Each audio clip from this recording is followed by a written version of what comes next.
Her attorney vowed Maxwell would clear both the name of President Trump and former President Clinton if she testified.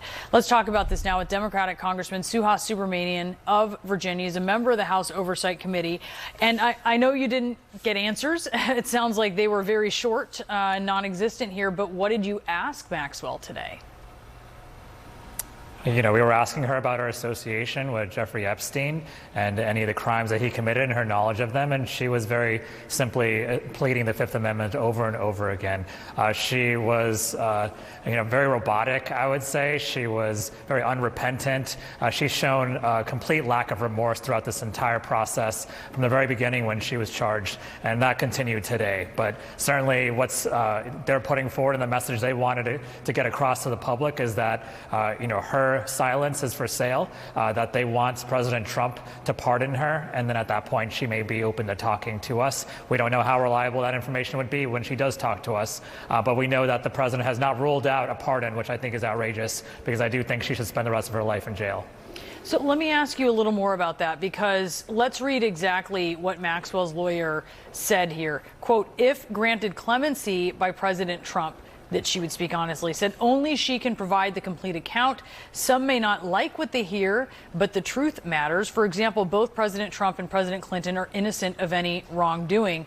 I know you're saying her silence is for sale there, but is she saying that about President Trump and President Clinton and saying some may not like what they hear? What do you think that means? And what do you think people can take to the bank if they do get to hear what she has to say?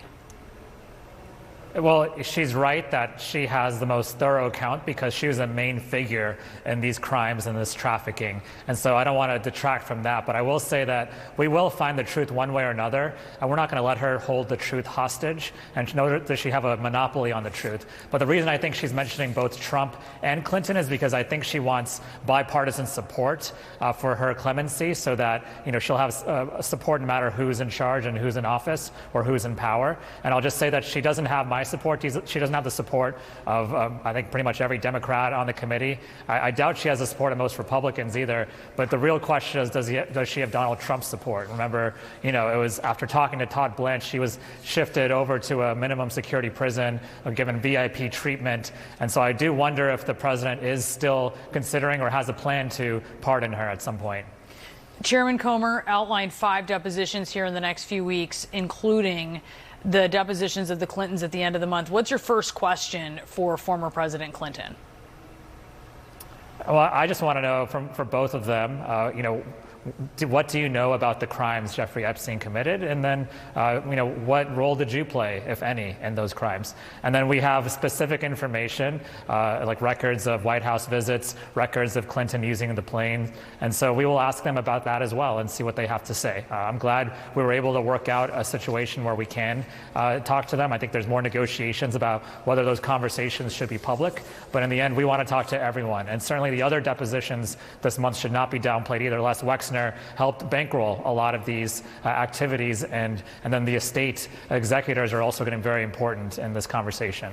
So your Democratic colleague, Congressman Ro Khanna, says he's going to view the unredacted files at DOJ today. Jamie Raskin just reviewed them and is saying a little bit about what he understands from them. Have you heard anything about what is in these unredacted files? Well, I plan to go there myself in a couple hours and look at them myself. I will say it is unacceptable that they only have 4 computers and that we have this staggered system now. I think it's very disorganized, but in the end, I will take a look at it. And the thing that I'm looking for is, where do they redact perpetrators and co-conspirators and people who have nothing to do with victims or aren't victims themselves? I'm looking for that kind of information. That's going to help inform us in our investigation and see who else we need to talk to. 4 computers, and how many members of Congress who need to read through these documents? I believe it's open to most anyone, certainly the oversight committees and the Judiciary Committee. And so that's dozens and dozens of people, 435 members of Congress plus senators as well. I think that in the end, that's unacceptable for computers. Yeah, that seems like a lot of time. So Congressman Subramanyam, thank you so much for being with us. We do look forward to hearing what you observe. Obviously, you're not going to have time to go through all of those documents, but we'll be curious to see what you find. Thank you for being with us. Thank you. Still to come, there's